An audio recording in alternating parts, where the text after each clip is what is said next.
طيب بسم الله والحمد لله والصلاة والسلام على رسول الله وعلى آله وصحبه وسلم. اللهم علمنا ما ينفعنا وانفعنا بما علمتنا وزدنا علما رب العالمين.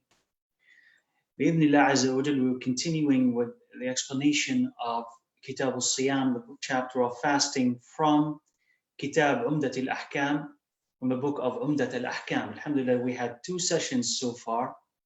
And now we've reached hadith number 198. 198, inshallah. And the plan, if Allah helps us, to go from 198 all the way to maybe 208. We'll see, inshallah. So 198 to 208, inshallah. So, of course, we're talking about fasting and multiple issues relating to fasting, but you'll see, and as you have seen, inshallah, that the benefits that we gain from this hadith are not restricted to fasting. We'll learn a lot more about Islam, about the wisdom of Sharia, the mercy of the Sharia itself, about what to introduce and not to introduce whenever we are worshipping Allah Azza wa Jal. And we're going to see more of that, inshallah, just to give you an idea of how this Sharia is comprehensive. It doesn't only tell you what to do, but how to do it. And not only what not to do, but also how not to do it, how to avoid what you need to avoid. So hadith number 198, it says here that the Prophet ﷺ says, لا يزال الناس بخير ما عجلوا الفطرة. It says that people will continue to be well or continue to remain good as long as they are quick to break their fast. And in another narration, it says, وَأَخَّرُوا السُّحُورِ. So people will continue to be well. There remains to be good in people as long as they do 2 things. One, they are quick to breaking their fast, and they delay their suhoor. Now, the suhoor part we talked about, it's connected, of course, to hastening and being quick to breaking your fast. We talked about it before, and the benefit in it, and the time that the Sahaba have calculated between when they finished their suhoor and they went to the salah. We said it's about 50 ayahs. This is their estimate for it. Now here in this hadith, the Prophet ﷺ tells us about something very interesting, which is how you behave affects how good remains in you, or how well you are in relation to Allah Azza wa Jal. So your behavior and the taqwa or the iman that you have are all connected. So the more that you follow the sunnah of Rasulullah sallallahu alaihi wasallam, the more that Allah will deposit and leave in and increase goodness in you. So here he says, when you are quick to break your fast, that is a sign and that is a cause for Allah Azza wa Jal to put in the ummah and also in the individual barakah and mercy and blessings and success. And if you do the same with suhoor, in the other narration, it says the same thing about suhoor. When you delay your suhoor, then that practice, coupled with this one, indicates that the ummah is still okay, is still good, and the person is still okay and is still good. Now, you may say, well, why? What is the connection between this act and this wellness, goodness that the Prophet ﷺ is talking about? We say first, and that's important, before we explain why, first, you will notice here that the Sahaba did not ask the Prophet ﷺ and say, "O Prophet of Allah, why so? Why is it that our wellness, our success, how Allah is pleased with us, why is this connected to this? That we will continue to be good and doing good as long as we are quick to break our fast." What's the connection between them? Find that they have not asked the Prophet ﷺ that particular question, or about the suhoor. And that is either because they knew, they understood some of the things that we'll be talking about, or, and that's really important, that it's not necessary that every single Sahabi who had heard this hadith understood all the reasons why these 2 things are connected. But they believed the Prophet ﷺ when he said so. He says, if you do this, you'll be okay. And the opposite is true. If you stop doing this, then you're not okay anymore. So they understood that if we do this, and this is coming from Allah to His Prophet ﷺ, then there will be still some good in us. So we're going to continue to do this so that Allah Azza wa Jalla will leave that in us. So we don't need, with every single hadith, even though I'm going to talk about the possibilities of why this is so, but we don't need with every single hadith to necessarily understand, oh, what is the wisdom? What is the cause? Why is this happening? For us to accept it. Now, once you accept it, and once you practice it, and once you believe in it, then you can start looking for the benefits and the wisdom and the causes and the connections. Because the more that you discover, the greater your iman and certainty. And then you'll be able to talk to other people about them. In case simple statement does not satisfy them, you can offer the statement, but also offer the reasons. And that's even more profound and stronger. But we should not reach a stage, okay, if we want to really practice the hadith and respect it, never reach a stage where we would say, I'm not going to follow the hadith until I understand why, where the why is not offered, right? Because we may know the reasons, we may know some of them, potentially we can say we may know none of them. But inshallah, I think we know at least some of them. This is why is that the case? That the Prophet ﷺ said that, in a sense, Allah will continue to be pleased with you, and you'll be still on the right path, and you'll still be successful as long as you are quick to break your fast. Because one, this is the sunnah. To hasten and breaking the fast is a sunnah. And to delay your suhoor is a sunnah. So it's as if the Prophet ﷺ is saying, these are two aspects of my sunnah. When you hold on to them, you're still good. That's a sign that you're still healthy. Your iman is still strong. And then by that and through it, you'll receive Allah's blessings and Allah's assistance. If you abandon my sunnah, then you lose all of that. That means that you don't esteem it, you don't value it. And so Allah Azza wa Jalla also will deny you, because it's a cause and effect. You'll be denied some of the success that you could have gotten, some of the assistance that you could have gotten, and that means that the body of the ummah altogether and the individual, when the individual chooses to ignore these things, it means that what? It means that they disregard the sunnah, and because of that, then their iman is not good. So as if the Prophet ﷺ is giving you a sign. He says, if you do this, 1, 2, it means that you are still what? You're still devoted. You're still close to the sunnah.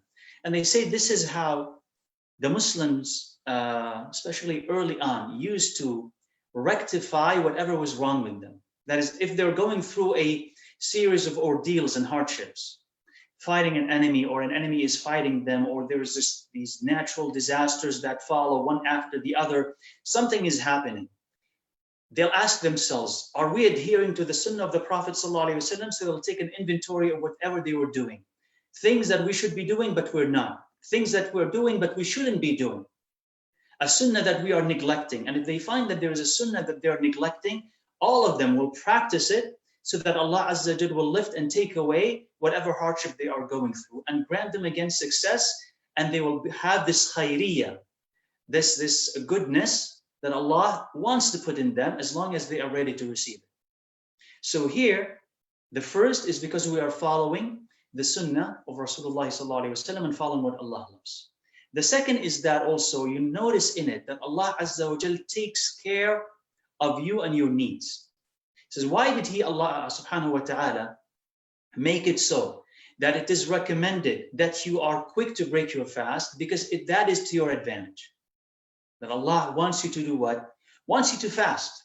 But as soon as fasting is over, Allah wants you to eat as soon as possible so that you can enjoy His bounties, you can enjoy this ibadah later on, and be able to perform something else at night. So when you distinguish the ibadah, like the time of fasting is over, is done, when the sun sets, now there's another type of ibadah that is coming, so that they don't melt into each other or cancel each other. Allah says, okay, now the time of fasting is done. Make sure that you finish it on time, because now a different type of ibadah is coming, which is the ibadah, possibly could be ibadah of eating and thanking Allah for what He has given you, and then nourishing your body so that you could do something else, which is pray at night and read the Quran. If you don't do this, it may weaken you. So Allah wants to take care of you and your ibadah and your enjoyment of that ibadah, so that you get as much of it as possible. So He says, when is the time of fasting ends, finish it as soon as possible. So that's the sunnah of the Prophet ﷺ. And also he takes care of you when it comes to the pre-dawn meal. Delay it as much as you can to just before Fajr time so that you have as much energy as you can for the rest of the day. So this is how Allah Azza wa Jal is taking care of you, both religiously and physically.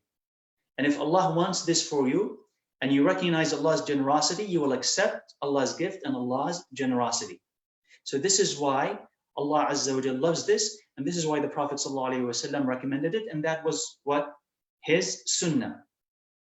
Now we know from practicing fasting for so many years and from listening to a lot of talks about fasting that it is recommended that you break your fast with what? You know this, dates. So you eat dates and you break your fast with that. If you have no dates, fresh dates, if not fresh dates, then dates. If not dates, then water. So you eat that and you break your fast. And some of the manners or etiquettes and recommended things at that time is one of the du'as of the dua of the Prophet sallallahu alaihi wasallam. He used to say, "Dhahab al-dhama wa btallat al-uruq wa thabat al-ajru insha'Allah." So thirst is gone, and the veins are wet and are moistened, and that reward is established with the permission of Allah Azza wa Jal. So you're, in a sense, you're acknowledging that now you've received nourishment. Dhahab al-dhama, now this hardship, this thirst is gone, and now I'm receiving this into my body, so my veins are being moistened and being wet. And what you want is rewards from Allah Azza wa Jal. So he says, Insha'Allah, the reward is established. Also, some of the manners is the Prophet ﷺ said, لِلصَّائِمِ عِنْدَ فِطْرِهِ دَعْوَةٌ لَا تُرَدْ. He says the fasting person, when they break their fast, they'll have an accepted prayer. The fasting person, when they fast, they will have an accepted prayer. So it's around that time, whether it's just before you break your fast or right after.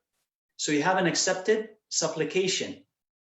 So it's also good that when you finish your fasting, you're about to finish your fasting, you make dua, you break your fast, you say Bismillah, and you break your fast, and think about that this is a ni'mah from Allah Azza wa Jal, and the fact that Allah had helped you finish an entire day of fasting in itself is a ni'mah.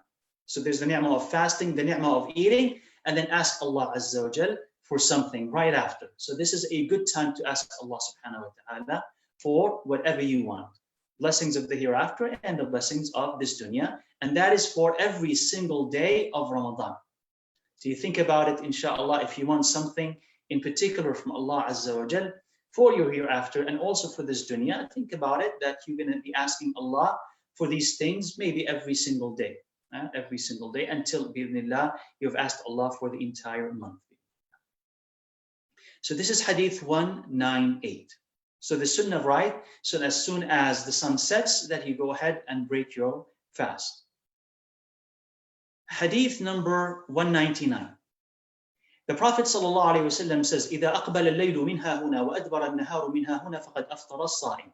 He says, when the night approaches from the side, the east, and the day retreats from the side, meaning this side, the west, that is the time for the fasting person to break their fast. The Prophet ﷺ here is giving you the signs. When do you break your fast? These are the physical signs. Well, of course, we know that when the sun sets. As soon as you see the sun has set, had disappeared from the horizon, it is what? Time for you to break your fast. Here the Prophet ﷺ is giving you what? He's giving you the physical sign in case you don't see the sun directly. It is إِذَا أَقْبَلَ اللَّيْلُ مِنْهَا هُنَا. From the side, from the eastern side, you see the night approaching. Right? The western side, you see the day retreating. It says that's the sign that this is sunset. Now, most of us are not going to go outside and look for these physical signs, but it's just simply always good to know about them. So that in case you're outside, in case you're stranded, whatever, at least you'll be able to relate your fast to the physical signs, which are in fact the real signs. I mean, the apps that we have, the watches that we have, are indications and approximations, right? We can use them, inshallah, but these are the actual signs. So he said, sallallahu alaihi wasallam, that when it comes from here, that is, night approaches from the east, and then day retreats from the west, it means that that's a time to break your fast, meaning break it, and don't delay that. And in fact, delaying it is disliked, right? The Prophet ﷺ said, mentioned in another hadith, which is not in our collection here, they said that the people of the book, they delay their fast. The people of the book, he says, al-Yahudu wal-Nasara yu'akhirun, they delay their fast. So this may mean that at his time, ﷺ, the way that they used to fast is that they would delay their fasting, the breaking of the fast. Or also they would, hasten or quick to begin their fast before the actual religious time. So you say to yourself, and if you've listened maybe to the last 2 sessions, maybe you will, inshallah, hopefully you know how to answer this. You say, well, what is wrong with it? Like, what is wrong if I delay my fast a little bit? So instead of breaking my fast, let's say, for instance, at 8 o'clock, I make it just to be cautious at 8:15. And instead of starting my fast at, let's say, 5 o'clock, I made it started at 4:45 or 4:40. I mean, we're just talking about 20 minutes here and 20 minutes there. What's wrong with it? Well, first, what is wrong with it is that that's not what Allah loves from you. I and you don't get to decide when to fast and when to break our fast. You're going to see that Sharia is built, what Allah has revealed is built upon surrendering to Him subhanahu wa ta'ala, knowing that what He says is best, not what I think. Because if you leave it up to what I think, well, I think differently than you. I think this way, you think another way. And so the Sharia ceases to be something that unites us all. Each one of us will be fasting on a different day and a different time, because each one of us thinks differently. So it ceases to be a comprehensive Sharia for everybody. That unity that it brings disappears. That's one. Second is that when you put that burden on yourself, if you remember, if you put that burden on yourself, in time you will not be able to maintain it, because it's a progression. Because if you start, delaying your fast 20 minutes now, maybe in 5 years or 10 years, you'll make it 40 minutes because you're really not confident even about those 20 minutes. And the next generation will add another hour to it and so on. So we tamper with that formula, the formula of ibadah, fasting. It changes. And when you change it, you'll change all of it. It starts small, and that's the problem with tampering with ibadah. It starts small, but in time, you start changing a lot about it, because you've opened the door of change. And because that change that you introduced introduces an imbalance in all of it. So you have to keep changing it. This is don't change and don't mess. Allah knows best. If He wants you to be quick to break your fast, break your fast. And if He wants you to delay your suhoor and submit to Allah Azza wa Jal. He knows what is best for you. And He knows and Allah will accept what He loves, not what you love. Allah will accept what He loves, not what you love. Question here is that, what if I'm quick to break my fast or delay my suhoor, but I make a mistake? That is, I'm asleep, I wake up, I think it's 8 o'clock, it looks really dark, I think it's 8 o'clock, it's 6 o'clock, I drink. I made a mistake. Or I'm asleep and I wake up, I think it's 5 o'clock still, but it's 6 and 7, it's really cloudy outside. So I eat and drink. And then I discover later on that I made a mistake. What do? So if you remember what we said about forgetfulness, that if you eat and drink forgetting about fasting, then you are exempted, you are forgiven, and you are to continue your fast. Remember what we said about that? Well, in the hadith that we quoted then, outside of our collection, but it says that Allah Azza wa Jal has exempted and forgiven my ummah for khata and nisyan, for mistakes and forgetfulness and compulsion, if they are compelled to do something. So if you forget, don't worry about it and continue your fast. And if you make a mistake, don't worry about it and continue your fast. So you think that you made a mistake and you broke your fast at 6 o'clock thinking that it was 8. As soon as you realize, stop and then continue your fast, and you don't have to make this day up or do anything. It was just a pure and honest mistake. So you don't have to worry about it. Hadith number 200. So he said, sallallahu alayhi, it said here that Abdullah ibn Umar said, Naha Rasulullah anil wisal. So the Prophet sallallahu alayhi wasallam had forbidden wisal. What is wisal? 2 continuous days of fasting. You fast, then when it comes for your time for you at night to break your fast, you simply don't. You don't. You just link that day to that next day. You're fasting for 2 days, continuous, without any break in the middle. This is called wisal, continuous fasting. Right? So he said the Prophet ﷺ had forbidden this. قالوا, they said the Sahaba, Ya Rasulullah, innaka tuwasal. But they said, oh, but Prophet of Allah, but you continue fasting, meaning you do that. You don't break your fast. You link one day to the other, with the night in the middle included, meaning you don't eat and drink anything during that night. So he said, sallallahu alayhi wa sallam, inni lastu mithlakum. He says, I'm not like you. Inni ut'amu wa usqa. He says, I am being fed and I'm given food and drink. I'm not like you. I'm giving food and drink. So a lot of benefits in this hadith. A lot of benefits in this hadith. One of it is that we know that then from this hadith that this is something that the Prophet ﷺ at times would do in Ramadan. We're talking about Ramadan. At times he would do. Meaning what? Continue his fast without breaking. And so the Sahaba saw that. And so they started to do what? Imitate it. They started to follow. They wanted to do it. And some of the Sahaba would really press the Prophet ﷺ, even when he tells them no, they really want to do it because they understand that, oh, maybe he's just being too gentle and kind with us, too merciful with us. But if we really ask for it, he will let us do it. So here, the Prophet used to do it. So some Sahaba started doing it. So the Prophet forbade it. He says, don't do that. Now they had a question. They said, okay, you're telling us not to do it, but oh, you Prophet of Allah, you're doing it. Now, what does that tell you? It tells you that they understood that the practice of the Prophet ﷺ is a practice for the entire ummah unless otherwise specified. Whatever he does, whatever food he eats, whatever prayer he offers, whatever things he abstains from, right? Whatever he does is an example for the whole ummah. It's not specific to him. That's the default position. In Sharia, in usul, in the foundations of fiqh, in fiqh in general, that's the default position. We follow whatever he did, sallallahu alaihi wasallam, not assuming that it's an exception, not assuming that it's specific to him. When do we assume that, oh, this could be only him, sallallahu alaihi wasallam? When we have evidence to extract this specific practice from that general sunnah. We say, oh, this is only him and not us. If you say it's only him, you say, okay, where's your evidence that it's only him? You say, oh, okay, in this practice, he said it.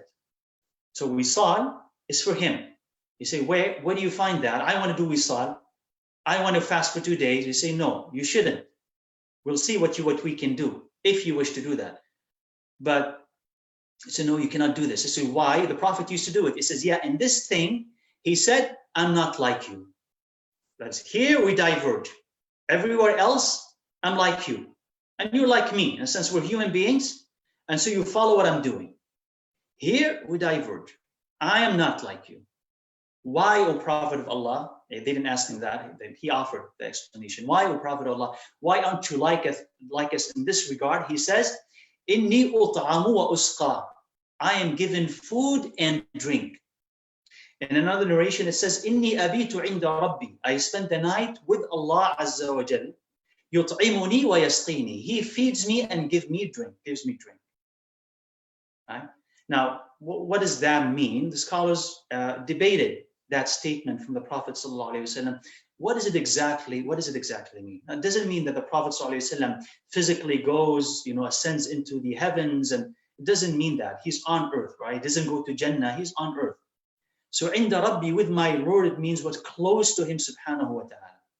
That is, during that night, I engage in such ibadah. That's one explanation of it. I engage in such ibadah and such really deep devotion that I become so close to Allah Azza wa Jal that my proximity to him and love for him nourishes me. It's as if I have eaten, as if I have drank something, although I did not. I did not eat anything physical or drink anything physical, but it strengthens me so that the next day I don't need to eat and drink like the average person. I continue to have the strength that I need to do my obligations, to do my duties, and to worship Allah without a need for me to eat and drink physically. But you guys, the rest of us, he says, you can't reach that position. So that's not a sunnah for you. So it means that the ability of the Prophet, because his devotion and his taqwa is at such a high level, nobody else can reach. He says, I have reached this level where I can skip, okay, a 24 hours or 48 hours of eating and drinking without that impacting me. Why? Where do you get your strength, O Prophet of Allah? He says, from being so close to Allah Azza wa Jalla.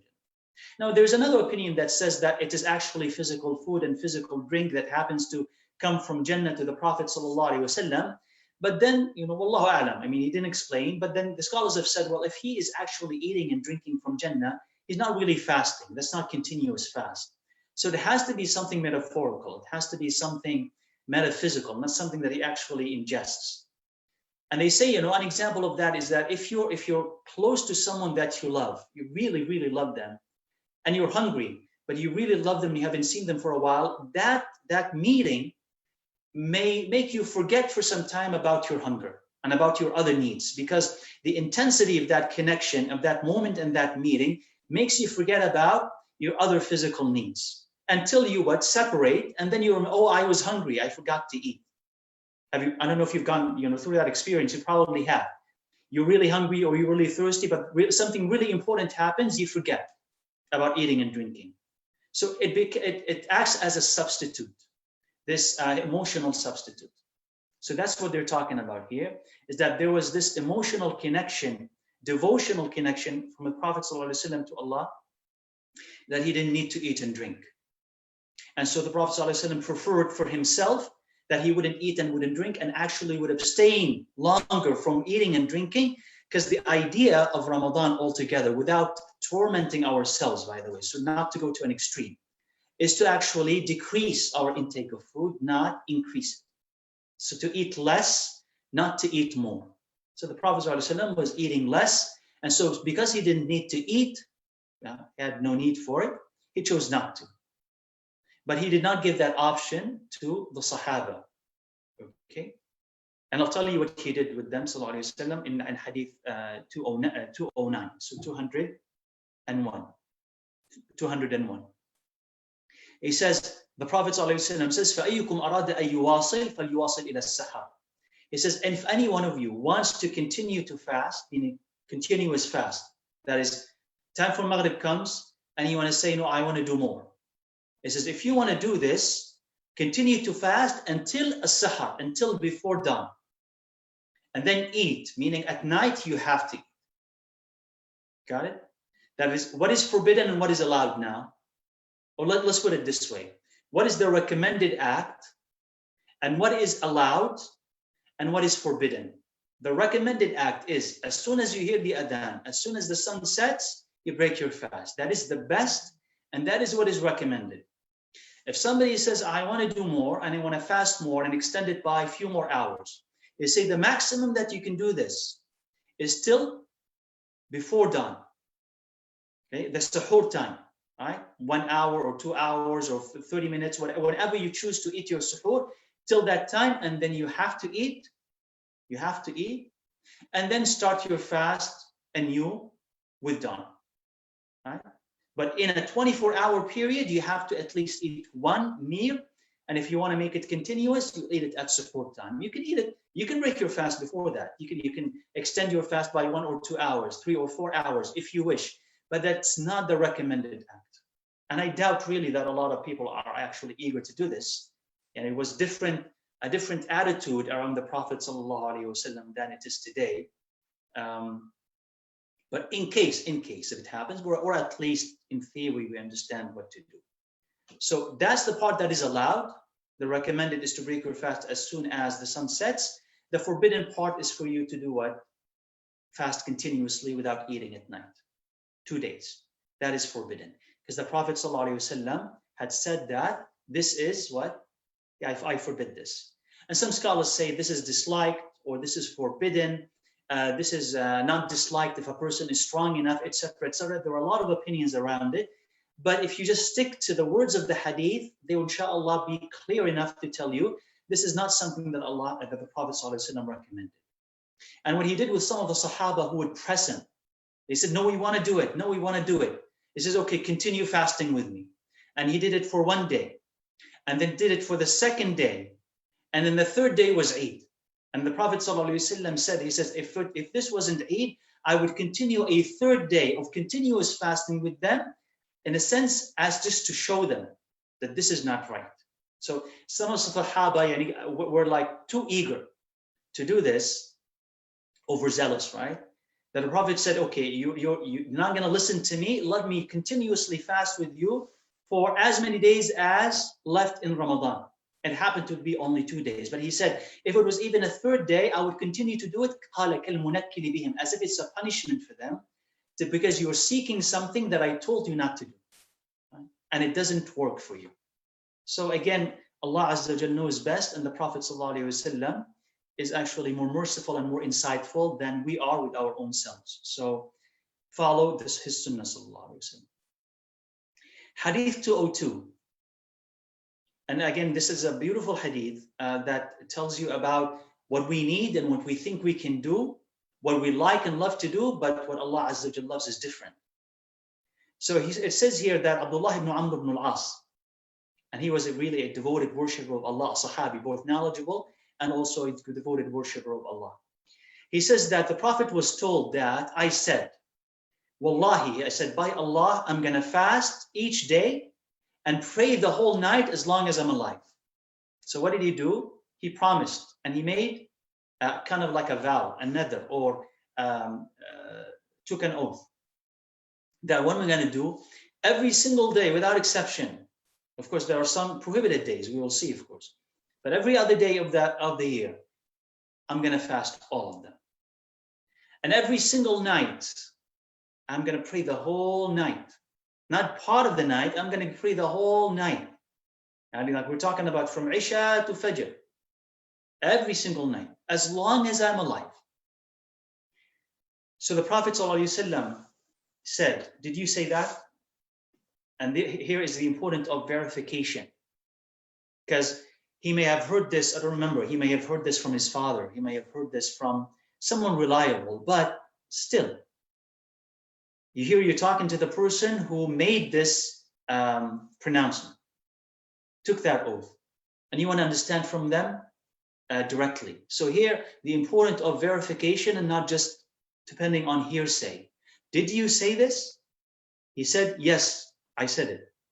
So the Prophet ﷺ says, فَإِنَّكَ لَا تَسْتَطِيعُ ذَلِكَ. He says, you cannot do this. You are unable to do this. Whether he means by it, ﷺ, you're unable to do this forever till your death. You won't be able to. Or even now, you won't be able to do this. Why? Because if you do this so much, right, fasting every single day and then praying the whole night, every single night, then there are other obligations that you are likely to abandon. It's not just fasting and it's not just night prayer. You have other things that also you need to do. If you exaggerate one ibadah, it takes the space of another ibadah. You exaggerate an obligation, it takes the place of another obligation. So if you continue to do this, you're sacrificing other obligations as well. So you cannot do this because you're going to suffer. You're going to suffer. Your wife has a right upon you. Your children have rights upon you. Your neighbor has rights upon you. Your parents have rights upon you. Your body has rights upon you. So if you exaggerate one thing, you're sacrificing something else. And then later on, you won't be able to maintain it. So he says you will not be able to do this. فَصُمْ وَأَفْطِرْ. With this fast, and then break your fast. وَقُمْ وَنَمْ. And then pray and sleep. وَصُمْ مِنَ الشَّهْرِ ثَلَاثَةَ أَيَّامٍ. And fast 3 days in each month. Because each good deed is multiplied 10 times, and this is like fasting the entire year. That is, you don't need to fast the entire year. Fast 3 days each month. That will be multiplied, and will be as if it's 30. And then sleep at night, and then wake up and pray, and then fast some days, and break your fast the other days. Then Abdullah ibn Amr ibn al-As, right? He's strong, he's young, he's enthusiastic. He says, what? I can do better. He says, then fast one day and break your fast the other 2 days. Okay, so 1 fasting, 2 days break, 1 fasting, 2 days break. He says, I can do better. He says, fast a day and break your fast the following day. This is how Dawood alayhi salam used to fast. And it is the best of fasting. Okay. So in another hadith it says, كان داود أعبد الناس. يعني Dawood alayhi salam was أعبد الناس, the best in the worship of Allah Azza wa Jal. The best in the worship of Allah was Dawood alayhi salam. So that's why the Prophet sallallahu alaihi wasallam signaled him as, this is the fasting of Dawood. The best who used to worship Allah Azza wa Jal, meaning in how often and consistent it is. Right? So Abdullah ibn Amr ibn al-As says what? I can do better. Then the Prophet says there is no better. You see? That is, you can increase your ibadah here. Okay? Fast 1 day and break your fast 2 days. Okay, I can do better. Fast 1 day and then break your fast the other day. You say, I can do better. He says, no, there's nothing better. You've reached the maximum. Anything more than this is less. Right? So it's not up to human reason to decide, well, I can do better than this ibadah. You don't know. It's really hidden from you and me. What is it that Allah loves and Allah does not love? How much of it and how? This is really hidden. You don't know. And so the only way that you can know is if Allah tells you, and He tells you through His Prophet sallallahu alaihi wa alihi wasallam. So it's just, there is nothing better than that. And it says in another hadith, he says, the Prophet ﷺ, that the best or most beloved fasting means the best fasting. The most beloved fasting to Allah Azza wa Jal is the fasting of David alayhi salam. And the best of salah, night prayer. To Allah, most beloved to him is the prayer of Dawood alayhi salam. Kana yanamu, he used to sleep 1/2 of the night, then wake up for praying 1/3 of the night, and then sleep the last 1/6 of the night. وَكَانَ يَصُومُ يَوْمًا, and he used to fast 1 day and then skip the next day. Actually, will alternate. So why was the fasting of Dawood alayhi salam and the prayer of Dawood alayhi salam the best? And that tells you, of course, that as we said, when you overdo something, it becomes the opposite. It's not more, it's less. So more is less, right? Why is his ibadah the best ibadah? Because it's balanced. It gives the body its rights and gives Allah Azza wa Jal its rights. It gives you the physical nourishment and relaxation you need, and it gives you the spiritual nourishment and relaxation that you need. So it satisfies both of your sides. If you, let's say for instance, pray the entire night, then you've exhausted your body. If you don't pray the entire night, then you've exhausted your soul. What do? You split that time between body and soul. How did he do it? Alayhi salam. And the Prophet ﷺ recommended that, is this the best? And if you want to climb to the highest, this is the highest. So the beginning of the night, Dawood would sleep, alayhi salam. 1/2 of the night, he would sleep. That is from after Isha, will sleep 1/2 of the night.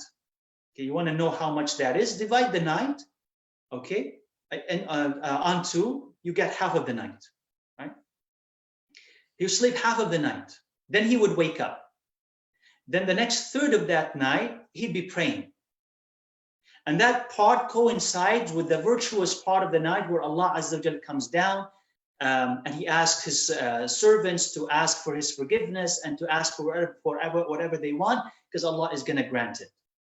So it coincides with that last 1/3 of the night. Okay. And then once he's done with that, what remains is the last 1/6 of the night. So he goes to bed. So why do you go to bed then? Because you're going to now be receiving, when you wake up, you're going to be receiving Fajr prayer. And the ibadah that follows Fajr prayer, and likely also that you're going to go to work after. So you want to rest before you do all of that. If you don't do this, then you're going to receive Fajr tired and sleepy. And you won't have the strength to pray or remember Allah after Fajr, and you're more likely to go to bed afterwards or suffer from lack of sleep if you continue your work afterwards. So to give you that balance And to save you from exhaustion and save you from boredom, you do this, which lets you repeat it the next day. Because why? Now your body has taken the proper rest that it needs. So you come back to Isha, you sleep. The proper rest that it needs, you've given everything its rights, and you can continue to do this tomorrow and the day after and the day after and the day after. The same thing with fasting. Why is it that you fast one day but you skip the other? Because subhanallah, Allah knows what works best for you and me. One day is for you, one day is for your soul, one day is for you to abstain from food, the next day to regain your energy, to perform other obligations that otherwise would be neglected, to take care of your family, to whatever you need to take care of on your off day of fasting, you would do. And then you would go come to fasting. And they say one thing also that it does is that it chases away boredom. So you're not fed up with any particular ibadah, because there's kind of like an alternation between the ibadat. So you don't get tired, you don't get sick, it doesn't become routine. And it doesn't become a habit in the sense of, well, I don't feel it anymore because I'm fasting every single day. So it doesn't feel like there's anything new, anything exciting.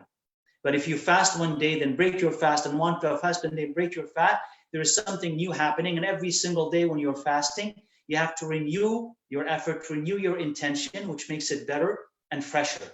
Wallahu a'lam.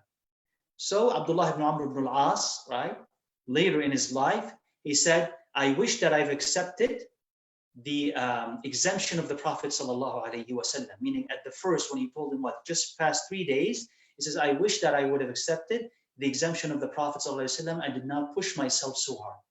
Because later on, when he got older, he did not want to abandon something that he had established as a habit since the time that he had left the Prophet sallallahu alaihi wasallam. And in his head, it's true.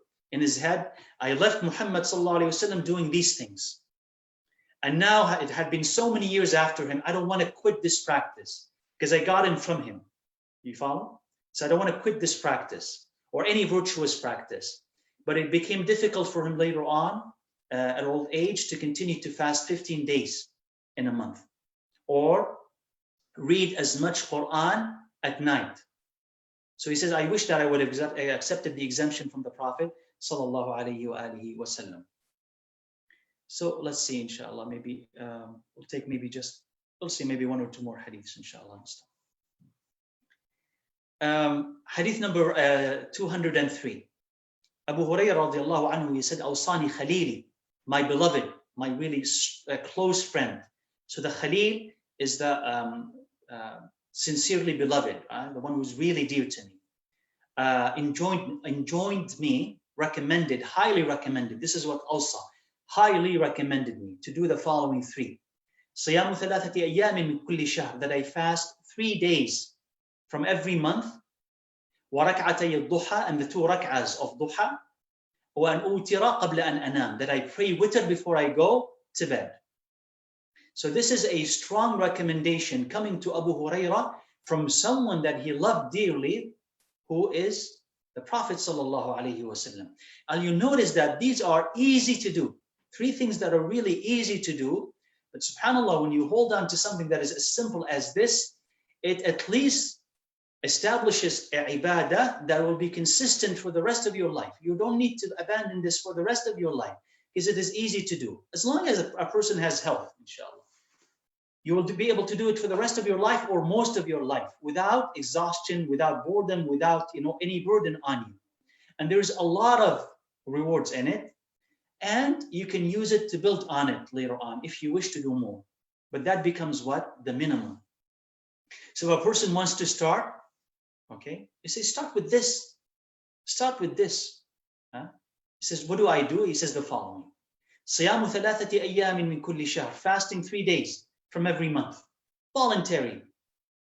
Voluntary. Why 3 days? You remember what he said in the other hadith? Al-hasanatu bi'ashri amthaliha. So a good deed is multiplied how many times? 10. So 3 days is equal to the entire month. So if you end up fasting just every month, 3 days, it'll be counted as if you have fasted the entire year without fasting or having to fast the entire year. So there's 3 days. You say, what 3 days? It says that recommended ones are 13, 14, and 15 in the Hijri lunar calendar. 13, 14, and 15. But they don't have to. You could fast any 3 days. Consecutive, separate, it doesn't matter. The beginning of the month, the middle of the month, the end of the month, it doesn't matter. 3 days from the month. So that's number one. The second, rak'atay al-duha, the 2 rak'ahs of duha. So 2 rak'ahs only. And there are a lot of hadith about rak'atay al-duha, that it is a sadaqah that pays for your entire body, because you need to thank Allah for everything, every joint that He had given you, and every blessing in your body. And rak'atay al-duha, the 2 rak'ahs of duha, does this. So something that you pray every single day, just 2 rak'ahs. What is the time for rak'atay al-duha? Well, it is from the sun rises, when the sun rises, right? You wait about 5, 10 minutes, 15 minutes after, and that's when you can start praying the duha, all the way till about 10 minutes before dhuhr time, the adhan. So all that time is the time for you to pray duha. You can pray 2, 4, 6, and 8. So they've said, the scholars have said the maximum is 8. You can pray 8, but you can just pray 2, and that will be enough. وَنُوتِرَ قَبْلَ أَنْ أَنَامَ, that I pray witr before I go to bed. So why did he sallallahu alaihi wasallam recommend this to Abu Hurairah? That is, in case you cannot wake up before Fajr to pray witr, it is better that you pray first and then go to bed. So you are either this person or the person who usually and typically wakes up before Fajr and prays. So you say, if you can wake up before Fajr, delay your witr. If you can wake up before Fajr, don't pray your witr early, wait, and before Fajr when you wake up, let's say 15 minutes, 20 minutes, whenever you wake up, you pray whatever you can pray, and you pray your witr then, and then you wait for Fajr, adhan al-Fajr. But you say, no, I'm a heavy sleeper, usually I wake a bit late, it's after the adhan, alhamdulillah, I never miss Fajr, but I usually wake up after the adhan, or on this night, I really stayed up, I don't think I can wake up before Fajr, most likely I'll wake up after the adhan. What do I do with my witr? You say, pray, play it safe, and pray now. And so this is the recommendation that the Prophet ﷺ gave to Abu Hurairah.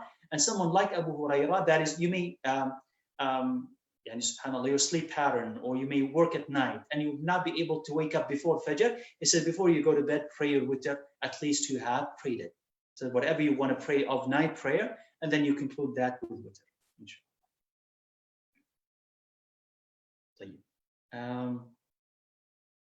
Let me see, maybe I will do either short hadith. Okay, so I'll just do 204 and 205 and stop there.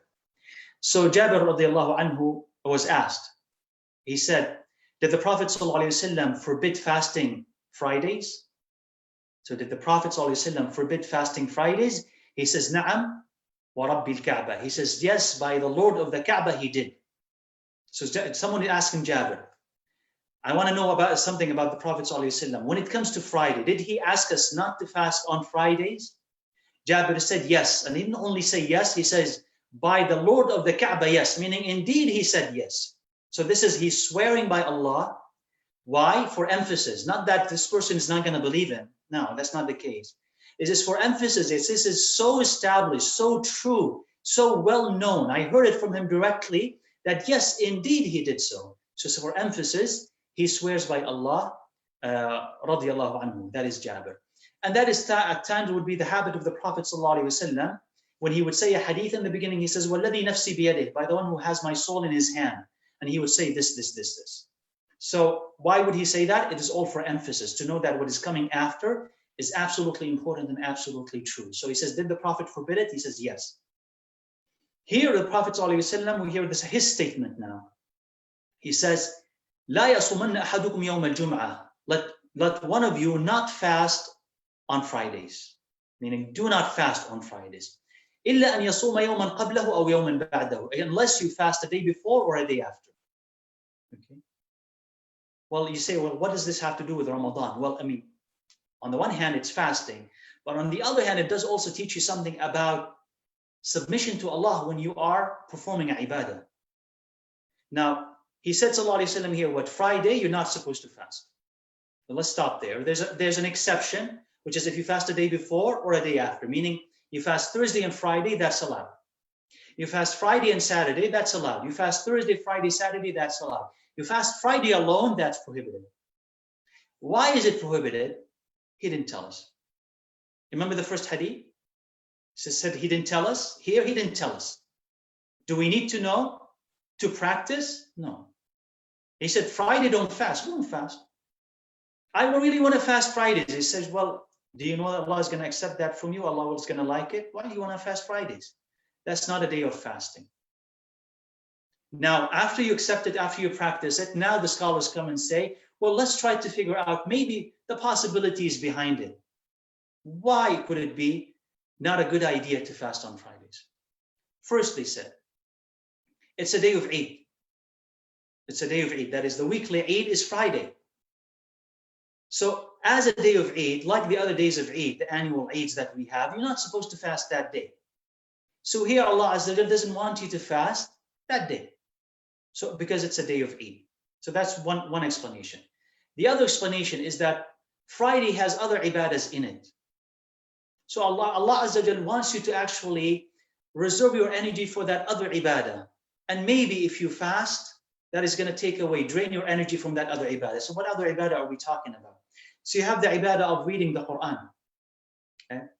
Surah Al-Kahf, just one, but that's just one example. You can read that and more. Going to masjid early on Friday, okay? Not just, I mean, the early habit of the Sahaba and the generations that followed, that they really would go to the masjid early. 1 hour, 2 hours, 3 hours, 4 hours, whatever, right? The masjid is open. They would go and wait for the salah.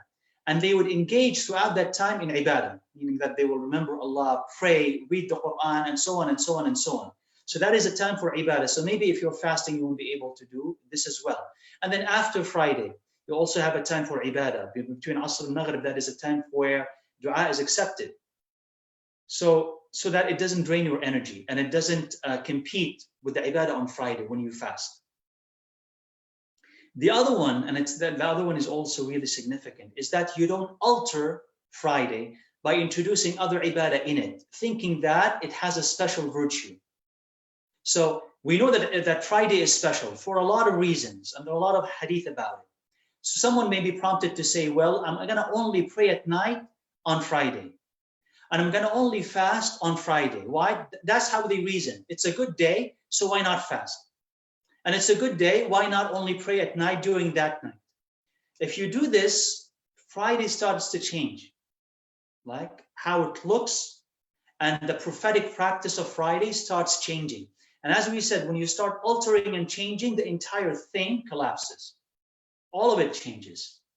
So that's why in the hadith, the Prophet ﷺ, he says, do not devote a specific night prayer to Friday, different than other nights, and do not devote a specific fast to Friday, different than other fasts. So that don't mess with Friday that way, and don't introduce another ibadah to it. Stick to what the Prophet ﷺ used to do. And that's maybe why the Prophet ﷺ said that, well, if you really want to fast on Friday, we're gonna erase the possibility that you're only doing it for Friday by asking you to do Thursday as well, or asking you to do Saturday as well, so that you combine another day, so it's not special for Friday anymore, right? So that's why that fasting on Friday, that single fast on Friday, is actually prohibited. So not everything that looks virtuous is actually virtuous. We do it the way that the Prophet ﷺ wants us to do it, inshallah. So we reached hadith 205. We will stop here, inshallah, and continue, perhaps, inshallah, finish the whole thing next Sunday, inshallah. We'll see how it goes.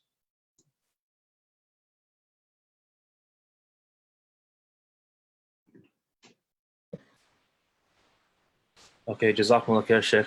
We'll take some questions right now.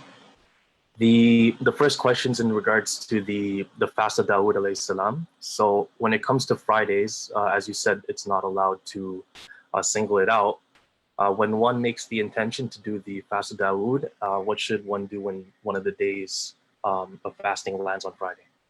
Now, so you would skip Friday, right? So if you're doing a fast like that, and if it coincides with Friday, so that you would be applying this hadith as well, you most probably, and the safest thing that you would do, you would skip that Friday. So instead of fasting that Friday, you would fast that Saturday, let's say. Or instead of fasting that Friday and Saturday, you would fast that Sunday. So you would continue the cycle, but by skipping 2 days. And what you can do, inshallah, is let's suppose, for instance, that you have your days have coincided with breaking your fast on Thursday, and now you're fast on Friday. What you can do is that move your Friday to Thursday. So I fasted, if this is confusing, bear with me. So I'm fasting Wednesday, and Thursday is going to come. So that's the day where I'm supposed to skip fasting, and I'm going to do Friday. So rather than do my fast on Friday, now I'll fast Thursday. So I'm fasting Wednesday, fasting Thursday, then I'll break my fast on Friday and Saturday and start again on Sunday, right? So you can play with the days. So it doesn't mean necessarily that it has to be one day after the other. You can kind of combine them. So let's say, for instance, that you're traveling. So in the beginning of this month, let's say, and it's your habit to fast like Dawood alayhi salam. So the beginning of the first 15 days of this month, I'm home. But the last 15 days of this month, I'm going to be overseas. I won't be able to fast. What you can do in order to maintain that practice, fast continuously the first 15 days, and then later on, break your fast. So that means that ultimately what you've done is that you only fasted half of the month, and the other half you did not. So you can play with those days, inshallah. Okay. The next question is, some people do non-religious 24 or 48-hour food fasts where they only consume 0-calorie drinks. For example, water, black coffee, or tea, but they don't eat any food. Is this permissible, or is that considered al-wisal as well? No, it's not wisal. Not wisal. As long as a person did eat something or consume something, let's say. They're just drinking something, right? So I'm thinking they're either trying to lose weight or monitor, their diet, for whatever reason they are doing. As long as this does not affect the quality of their fast and their enthusiasm for it and their ability to worship Allah Azza wa Jal, because that comes first, before our diet. So that comes first. So, okay, my ability to do the fast, is it maintained? My ability to worship Allah Azza wa Jal at night is still maintained? I still have energy for it? If you say yes, it does not affect me at all, and I'm drinking water and drinking 0-calorie drinks, that's fine. You've broken your fast, and that's the only thing that is needed from you, inshallah. Okay. Next question is, this question is about breaking the fast quickly. What about the person who does the adhan at home? Should the person eat a date before doing it? No, yeah. So as soon as you notice, for instance, as soon as you notice that the sun has set, you would take something, right, just to break your fast, and you call the adhan. Because this is in a way that you're rushing to eat as soon as the sun has set, right? As soon as the sun has set. So that's good. So that your adhan could be long, so you don't want to delay it as well. So break your fast, and yes, then call it. Okay. I don't think this question is regards to fasting, but I'll just say anyways. If you stay awake throughout all nights of Ramadan and sleep after Fajr, so you can maximize ibadat during Ramadan nights, is that okay? That's fine. That's fine, as long as the intention is not to escape the hardship of fasting. Meaning, some people, what they do, and as long as what we're doing at night is really ibadah, right? So what some of us would do, which is cultural fasting, what we call it, cultural fasting, or the cultural practice of Ramadan, which is that we stay up the whole night, but we stay up watching TV, right? And then, socializing and talking to family and eating. That's what we do. Then the whole day we just asleep, just to escape the fast. So it becomes kind of like it's a holiday. It becomes like a vacation where the whole day we're sleeping, and at night we're just enjoying ourselves, eating and drinking things that we don't even eat and drink, maybe even outside of Ramadan. So if that's not the intention and that's not the practice, then there's nothing wrong with it, right? As long as that, as I said, I'm using my nights for ibadah, or permissible things at least, right? I mean, I can eat, I can drink, I can talk to my family, that's fine. but I'm also investing that time in ibadah. And I'm not trying to run away from the fast, you know, and the hardship of that fast by sleeping the whole day, right? And forcing myself to sleep. So if that's not the case, that's okay. Can I take a nebulizer while fasting? I know puffers are allowed. Nebulizers, I need more explanation about that. So like a nebulizer is similar to like a puffer for someone that has like asthma, condition like that. Yeah. That's fine. Okay. Is the following also right dua to break fast? Allahumma laka samtu wa ala rizqika aftartu. O Allah, for you have I fasted, and by your provision I have broken my fast. That's not authentic. So if you want to say it from time to time without adhering to it every single day, you can, but it's not an authentic supplication. The authentic supplication is ذهب الظمأ وابتدت العروق وثبت الأجر إن شاء الله. That's the authentic. Okay. If someone fasts Monday and Thursday every week, does it count as 3 days of fasting every month, or has it to some other 3 days? And does it have to be the 13th, 14th, and 15th? No, it does not. It does not. It does count. So let me explain. If you fast every Monday and Thursday, it most definitely counts as the 3 days from every month. It does not have to be 13, 14, and 15. It can be any day in the month, right? As long as the day is not prohibited, of course. Any day of the month. It could be the beginning, middle, or end. It could be all combined or separate. So there's a great deal of flexibility, It's compulsory. Sorry, just give me 1 second. Yes.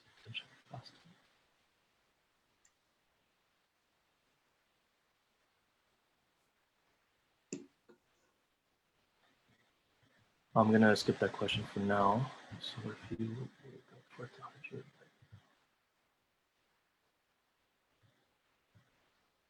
if you wake up for tahajjud, like an hour earlier than Fajr, and then you do Fajr, you do Duha. Sorry, I don't understand that question. I'll come back to that too. Okay. What is the best way of tahajjud? Fall asleep after Isha and wake up in the middle of the night, pray and fall asleep again, wake up finally for Fajr, or just wake up 30 to 40 minutes before Fajr done and pray tahajjud and then wait for Fajr? Right. So of course the best is what the Prophet ﷺ talked about, which is the prayer of Dawood. So sleep after Isha, wake up in the middle, let's say after the middle of the night had gone, 1/3 of that night you pray and then go back to sleep, and so that you can wake up for Fajr. So that's the best.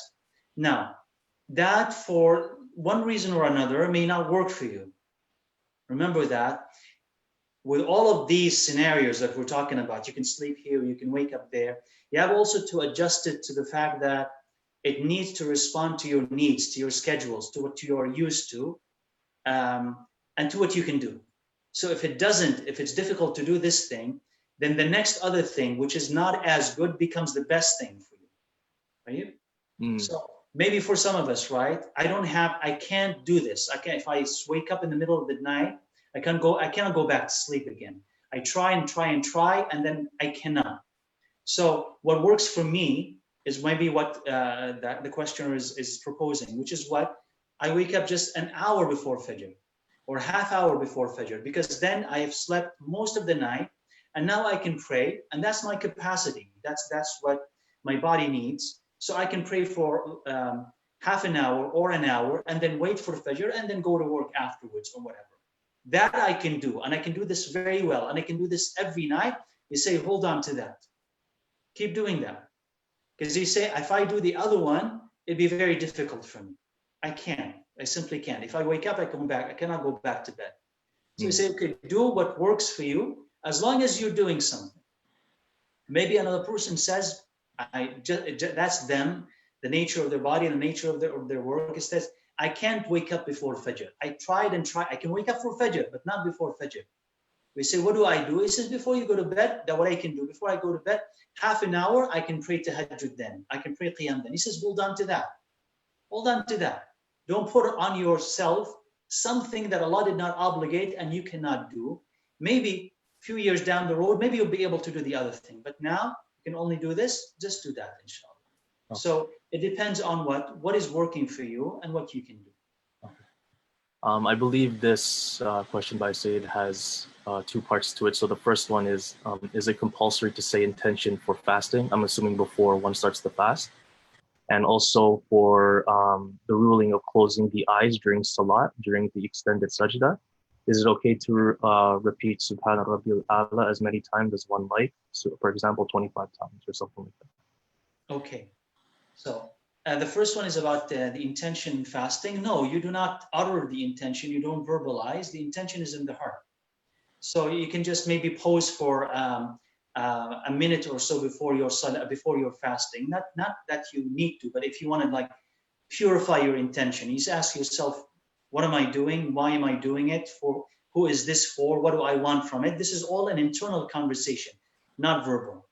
And so as long as you have the desire and the intention that I'm going to fast tomorrow for the sake of Allah Azza wa Jalla, that is your intention. You don't need to say something to initiate your fast.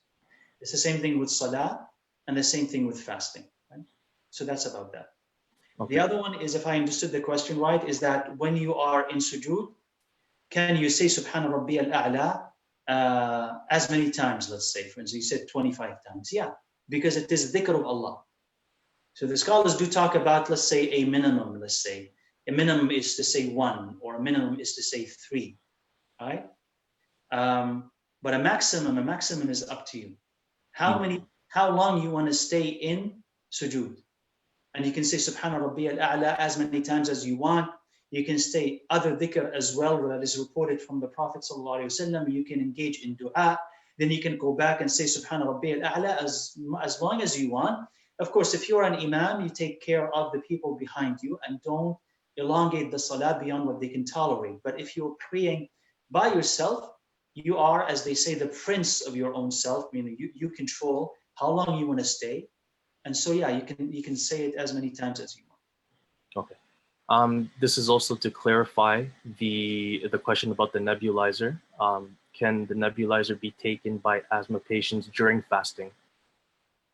So, I mean, what I understand from the nebulizer, and maybe I'll just, inshallah, just research it a little bit and come back to you later. So what I understand is that this is not a liquid that gets taken in. It's a kind of a gaseous kind of substance, right?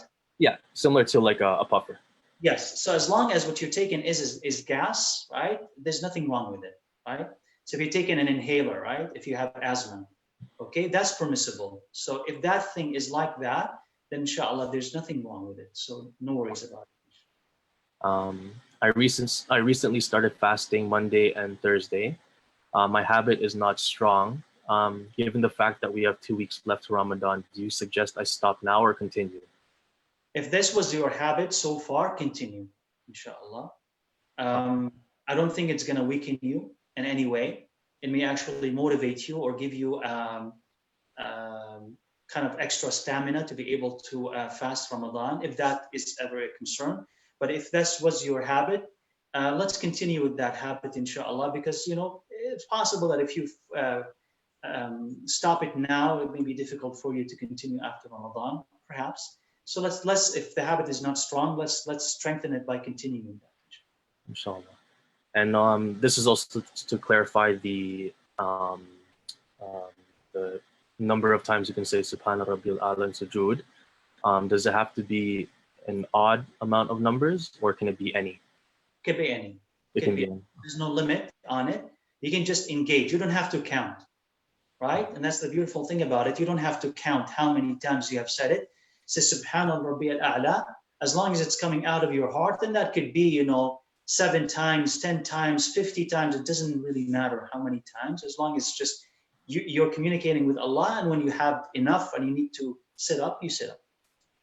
Okay. Going back to the question on Facebook, I think I understand it now. So when one wakes up for tahajjud an hour before Fajr, and then you do the 2 rakats for duha, if you're not going to work, is it okay to sleep after the Fajr and duha prayer, or is it not mansoon? Right. So, I mean, yeah, I mean, there's nothing to prohibit sleeping. So I'm assuming that the person either, I mean, they're on a break, they're now working outside the house, so they have this free time. Now, what I would recommend, but it's not necessary, again, because it just depends on your schedule and everything. What I would recommend is not to sleep, not to waste that early part of the day, because the Prophet ﷺ said that there's barakah in it, right? But it doesn't mean that it's prohibited. So if you can, what I would say, what would be optimal is you pray at night in whatever configuration that works for you and helps you, inshallah, to continue after Fajr. So you pray at night and you do your Fajr and you continue, or you wait till Duha and you pray your Duha and you do something else, whatever, housework, outside work, learning, reading, whatever it is. And you try, if you can, wait till you can, and maybe sleep closer to Dhuhr time. So the sleeping closer to Dhuhr time, which is right after Dhuhr, or if you want before Dhuhr, right, that is Qaylula time. So this was a practice at the time of the Prophet ﷺ, that they would take that nap around that time. So if you can delay it to that time, hey, great. If you find that, no, it's difficult and I have other obligations, there's nothing wrong with it. Wait for your Duha, pray your Duha, especially in Ramadan. I know that's going to be the case for most of us, maybe all of us, Allahu A'lam. Wait for your Duha, pray your Duha, and once you finish your Duha, you just really have to go to bed, inshallah. There's nothing wrong with it. Okay, Jazakallah khair. Can I say any kind of Quranic ayah in sujood? So like the du'as in the Quran, is this innovation if I recite this in every sujood, even in fard and sunnah prayers? No. So we often get, this question, and inshallah, I hope that it becomes clear, inshallah, and tell others about it, is that you are allowed to take the dua from the Quran and put it in your sujood. Okay, so you're allowed, if there's a dua in the Quran, you can take it and put it in your sujood, because your intention there is not to recite the Quran. That's what is prohibited in sujood, is for you to start reciting the Quran, like Al-Fatiha or Qul Huwallahu Ahad or whatever, in the sujood, because the sujood is not the place for you to read the Quran. The sujood is for you to glorify Allah and ask Him. So when you're taking a dua from the Quran, and the dua of the Quran is the best dua because it's in the Quran. So when you're taking the dua from the Quran, what do you want? You're not reciting Quran. You're taking that dua and asking Allah Azza wa Jal. So that's what the scholars have said, or at least some of them have said, that this is not, or does not count as Quranic recitation and reading. So you can take it and it's perfectly fine. Any dua in the Quran that corresponds to what you want from Allah, put it in your sujood, inshallah. Okay. I have a question for me. Sure. I forgot the Sahaba that you were talking about, that when he spoke to Prophet Muhammad ﷺ and he wanted to fast as often as possible, right? Yes. And then he said you can just do the fast of Dawood alayhi salam. And when Prophet Muhammad ﷺ passed away, he said that I wish I would have taken his advice to fast less. What would you recommend with keeping that in mind for the sustainability of fasting? Because like when one gets older, I'd assume that they wouldn't be fasting as much. So like, would it be more valuable for someone like me who's new to fasting to just kind of like fast every Monday to Thursday and then hold on to that, or just do 3 days of every month? So. Well, it's always advisable. It's a good question. It's always advisable that when you want to start, that you start small, steady, but small. And then once you establish this practice, then you would decide whether you want to add something to it or not, but at least you have this basic practice to always fall back on. So if you go fast too soon, the fact is that if you may retreat as soon as you have, start. Because that is not an established habitual practice. And by habitual, meaning something that had become part of your life. So in the beginning, yes, Mondays and Thursdays, right? In the beginning, 3 days of every month. And you will find out, inshallah, in time, if this is what you need, or maybe you need something more. Now, there are people who will need more. Let's say, for instance, who are those people? There's a person who is a bachelor and cannot get married yet. And so fasting increases their taqwa. So they're going to be fasting more than Mondays and Thursdays and more than 3 days of the month. Why? Because they are not married yet. But once they become married, once they get married, they're going to stop this particular fast.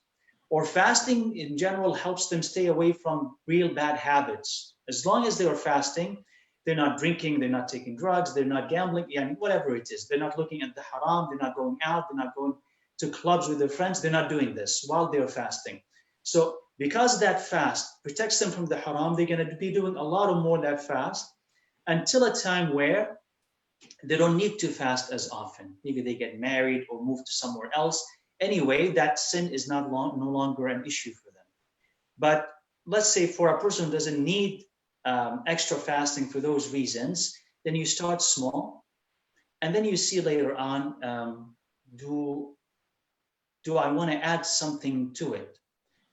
So for instance, if I'm only beginning with Mondays, I will do Mondays and Thursdays now, or I will add to it another day, just so that my taqwa will increase, but keeping in mind also that you want your practice to be continuous. So not to take on put on yourself a practice that later on will become difficult to maintain.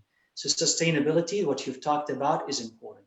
And you want to have that minimum that is sustainable.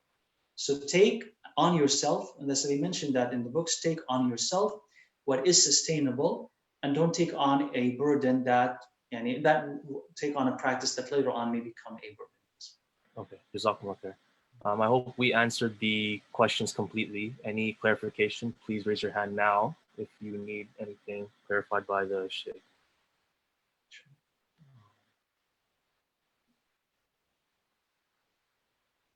Okay, I think that's it. Jazakumullah khair, Sheikh. Inshallah. See you next week, inshallah. Jazakumullah khairah for everybody who's helping and attending.